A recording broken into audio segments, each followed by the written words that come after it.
Hey guys, and welcome back to my channel. My name is Katie, Registered Dietitian Nutritionist, and today we are going to talk about an important topic for the holidays and for any time of the year that you're experiencing stress or anxiety, and that is coping with anxiety without using food.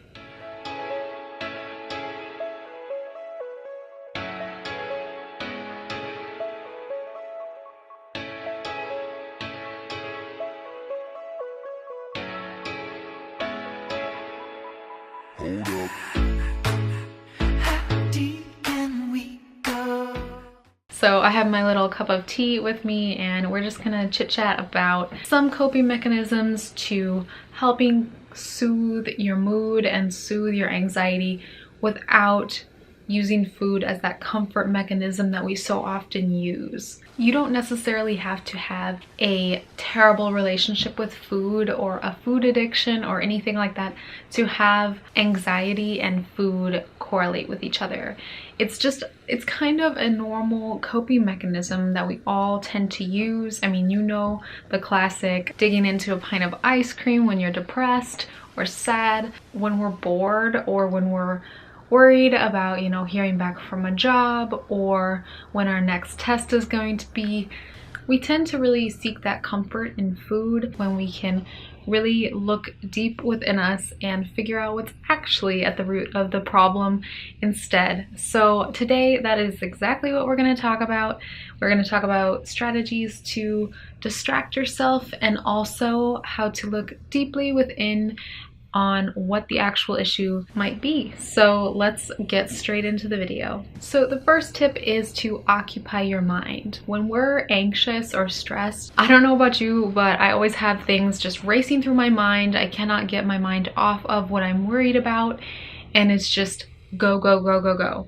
Like, that is my mind on anxiety. It's just like my worries on steroids, basically. The one thing that I really find is a great escape, and I know that other people really love it as well, is listening to music, listening to a podcast, listening to a YouTube video, or watching or learning something from a YouTube video. This is one of the reasons why I love YouTube so much, is just because I feel like I can escape from my own brain when I'm listening to something else. You can kind of multitask, but it's really hard to focus on your worries and your anxieties when you're listening to the lyrics of a song, or you're listening to the tips that you're hearing on a podcast, or watching like a tutorial on how to decorate your Christmas tree. It's just hard to worry when we are already filling that space with something else. And hopefully that other thing is something positive and uplifting, not something that's gonna further drag us down. So whatever it is, whatever inspires you, fill your head with positivity.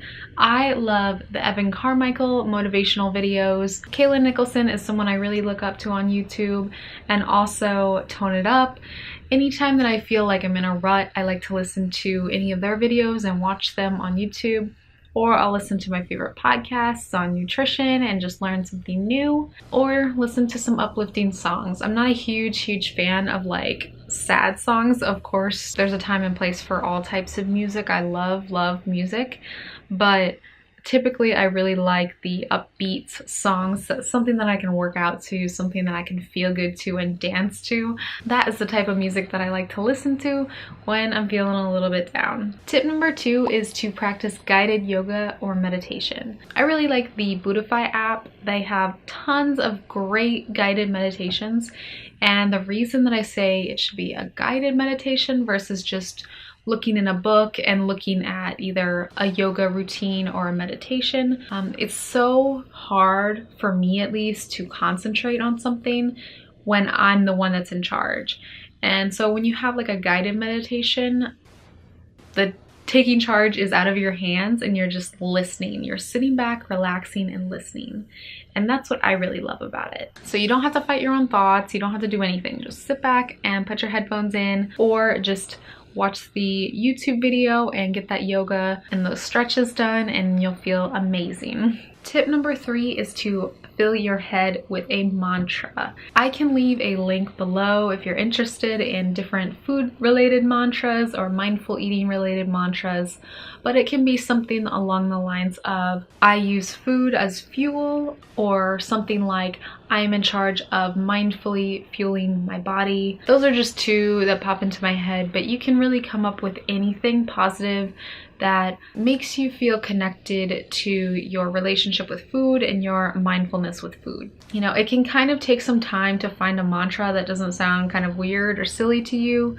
Sometimes mantras can be a little odd to do at first, but I promise you, if you find one that's meaningful to you, then you'll really be able to embrace that and be able to say it whenever you're feeling that urge to dive into a bag of chips or to eat several cookies at a time. It's something good to lean on and to reestablish that trust with yourself and like reconnect yourself with the current moment. That sounds like super hippy dippy, but nonetheless, it helps. So find one that works for you. I like to look on Pinterest for a lot of inspirational quotes. So if you have trouble coming up with one on your own, don't worry. I do too. I'm not creative at all.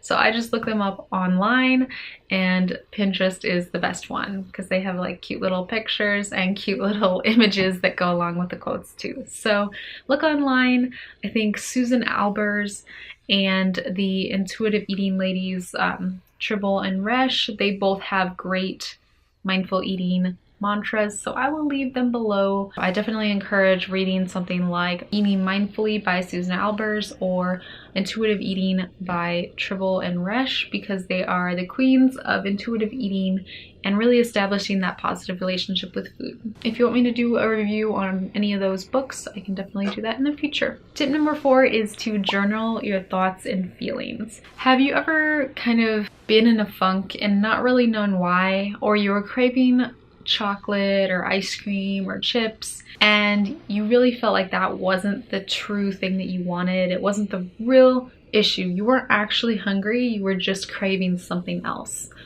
When I am feeling this way, I tend to move towards writing. I have always loved to write, but even if you're not a writer, something like an online journal can be great for you to let out your thoughts and feelings, and you'd be surprised what was on your mind. You'll be surprised that you were thinking, you know, about what your mom said at dinner last night, or what that person, what your coworker said to you. You'd be surprised that we hold on to certain thoughts like this, and it really manifests in different ways, like wanting to eat excessively at night or wanting to comfort after we get home from work. My other 3 tips that we've gone over so far have kind of been like how to distract yourself, but this is one of the ways to actually get to the root of the problem and discover what is the actual issue. Sometimes we need that distraction, and sometimes we just need to stop thinking about food for a few minutes. That's it.